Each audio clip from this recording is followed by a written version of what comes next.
Am I the a-hole for starting the divorce process after finding out my daughter isn't mine? My life feels like a bad drama show at the moment. For some context, me, 33M, and my wife, 30F, have been married for 7 years, and what I thought was our daughter is 3. Looking back, this all started after my wife gave birth to her daughter. She suddenly became a lot more affectionate to me, was a lot more active with me in the bedroom life. She also made my favorite desserts a lot more often. She is a fantastic baker. I, of course, didn't suspect anything since even prior to her pregnancy, there were no signs of cheating, but also possibly could be that just didn't look close enough into it. Well, this whole fiasco started 2 weeks ago after a day out with her daughter, and she just sat me down in the evening and came clean about the fact that her daughter wasn't mine. Her waterworks, of course, ISO started, and apparently it was a guy from the YM, and it lasted a month before he disappeared on a year after he found out she was pregnant. Honestly, Venn-typing this.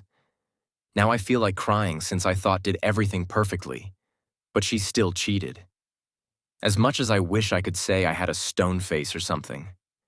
I just started crying, and she tried to comfort me, but I just pushed her away. I felt so disgusted with her. After I'd calmed down a bit, I just grabbed my jacket and left for a hotel. And while I was leaving, she just begged and pleaded me to forgive her, and that I was the only father her daughter knew.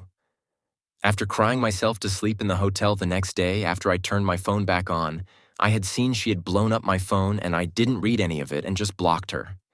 After having a little bit of breakfast, contacted a lawyer to start the divorce process, and at work, I just asked for some time off, and my boss gave me a month off. By the evening, my mom and sister were calling me on her behalf and were on her side, and that just hurt me even more. While I'm not proud to admit this, I did drink myself to sleep that night. After that night, I started staying with my best friend and my mom and sister EPT spamming and calling me. A few days later, after she probably got the divorce papers, my mama sent me a long text that, to summarize, was that I would step up and forgive her and not abandon my daughter, and that she would disown me if I went through with the divorce. My sister and mom are against me divorcing her, but my best friend and his wife are saying, I have the right to not want to be with her or take care of her kid. I'm split on this. On one hand, I did raise the baby, and 3 years on another, I don't know if I could, in the right mind, raise the reminder of my wife her affair.